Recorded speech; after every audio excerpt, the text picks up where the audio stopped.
I'm Louisa Barton with the Horse Talk Show here at Copperline Farm. I'm visiting with Tik and Sinead at their farm, and Brooks has joined us, young fellow. Hi, Brooks. Aren't you adorable? Sinead, tell us a little bit about Brooks. Did you, was he planned or, oh, and Ferdinand is in on the deal now too. Our Aryan nation. Yeah, he was planned. I mean, we had talked about kids for a while, but, as in anything, and especially being in competitive sport, like the timing was never quite right. That was my planned question. I thought, how can you plan that? Totally. I mean, it was like, and I finally just convinced myself it would just be like a horse having a suspensory, has this amount of time off, then you leg it back up. So yeah, and we had kind of always talked about having kids or having a child. So we feel really lucky because Brooks is actually incredibly easy, an incredibly easy, happy baby. And we kind of joke and say, God only gives you what you can handle. And we got like a perfect child because I don't think we could handle anything else. So we're really lucky. So he's a year and a half old now. And is he liking the horses? Yeah, he loves the animals. We have Ferdinand's made his way in and out of here, so we have a puppy, and he's always around the barn. And he's been on a horse with me holding him and with Tik holding him, but he doesn't ride on his own yet. But we do have a little pony for him when he gets to that stage. Tik, tell us about being a dad. It's amazing seeing him grow up, and I don't know if we can get our cameraman Ian. Can we get you to look over here at Brooks? So he's started climbing on stuff, which when he climbs over grass, it doesn't make me that nervous, but I do get nervous sometimes. And then he'll play with that dog, Ferdinand, who we've just gotten recently, and the two of them will play together sometimes for an hour or more. Just the two of them. They'll go out in a paddock and they'll play in the sand or they'll play in the water buckets, and we'll just watch them and they'll just play together, the two of them. So Sinead got this puppy when I was out of town. It's the second time she's done that. I've gone away to teach a clinic. Look, he can't get down. He can't. Can you do it? Can you do it? Can you do it? But the two of them, the puppy and the baby, will just play so well. But yeah, that's the second time Sinead's gotten a dog when I've been out of town. But it's a pretty nice surprise to come home to, and it's worked out so well. Yeah. So, training Brooks compared to training the horses. So he's climbing back up on that. There's a lot of similarities actually. Training the dogs, training the babies, training the horses. There's differences obviously, but the two biggest things that whenever you have a problem with any kind of animal. Is it a communication problem or is it a motivation problem? Do they understand you or not? And do they want to do it if they understand you or not?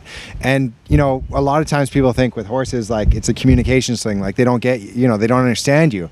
But also a lot of times, like it's a motivation thing. Like, do they want to do it? Like, what's in it for them? Like, why should they do it? And same thing, with Brooks. It's like sometimes it's trying to have him understand us or be clearer or us understand him. But a lot of the times it's like, trying to make the right thing fun for him. And so I'm having a lot of fun trying to figure it out. Obviously, I'm a first time dad. It's probably one and done, Brooks and done for us. And for both of us, the first baby we've ever held in our lives was Brooks. I don't think either of us had ever held a baby, or neither of us have ever done that. Are they actually letting us out of here? Because you stay in the hospital for 2 days, and they said, okay, you can go home. We're like, now what do we do? What? Is this safe? They don't come with the book, right? No, but that's the thing with newborns. Hey, if you haven't changed a diaper before, you learn pretty quick. Yes, you don't really have a choice. And speaking of they don't come with the book, Tik comes with the book. That's right. Tik, tell us about the book. Well, this, Louise is holding it up here. I started writing this book in 2008, right when I started, some of these working student positions that I took. And I kind of kept sort of a diary, and I kept writing some articles for various magazines.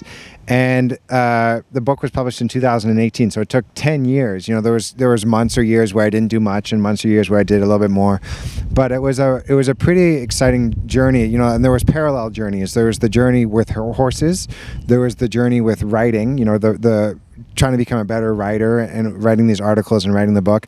And then there was also sort of a life journey as I grew up, as I met Sinead, as I had a child, as we started our own business. And so these three parallel things going on at the same time.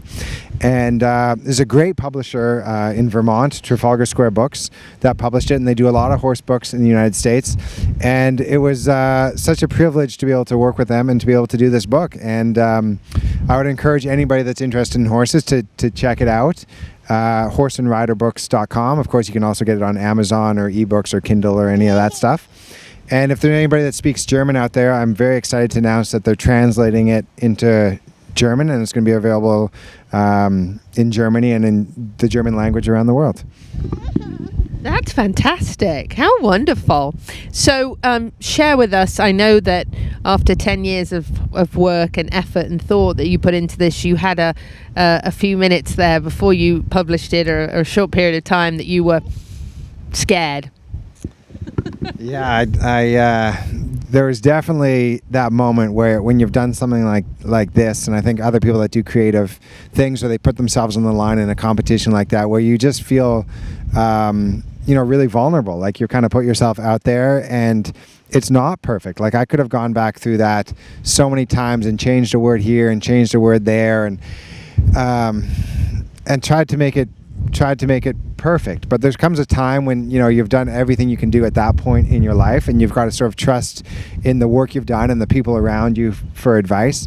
And in that moment where it's printed and you can't change anything in them anymore, is a pretty hard moment, but a pretty exciting moment at the same time. So after it was released, the kind of initial feedback, were you scared about what people were going to think? Did you feel really confident and secure? And did you have any idea it was going to have the success that it's had?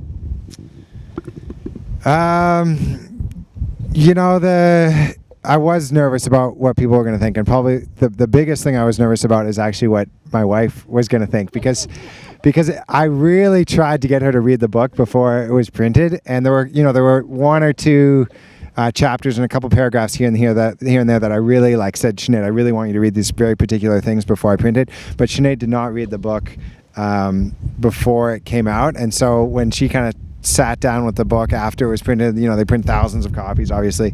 I was really nervous to kind of get that feedback, so I kind of was a little quiet and just waited.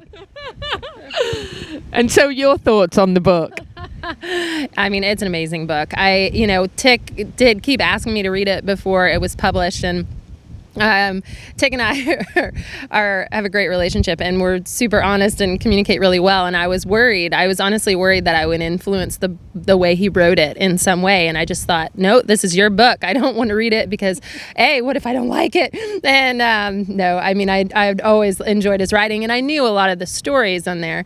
But then once it was published, it took me a few days because I was nervous. And then when I sat down, I read it in 2 days, and I just, it was fun to read because I knew a lot of the stories, but not in that amount of detail. And it's just a book that grabs you. And I kind of say to anybody that gets it, just give yourself some time, because you'll want to not do anything else for 2 days. You'll just want to see what happens if he makes it out alive. And don't you think really you don't even have to be, in my opinion, you don't have to be a horse person to actually really enjoy it?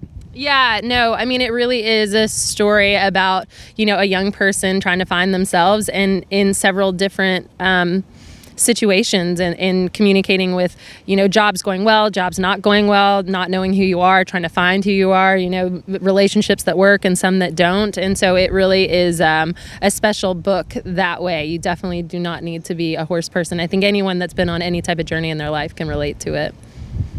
So you need to get one. If you don't have it, as Tik mentioned, you can get it on Amazon and several other places. In the middle are the Horsemen. If you Google that, it's going to come up, and you should order yours. And actually, if you're in the Ocala area, Tik will probably sign it for you.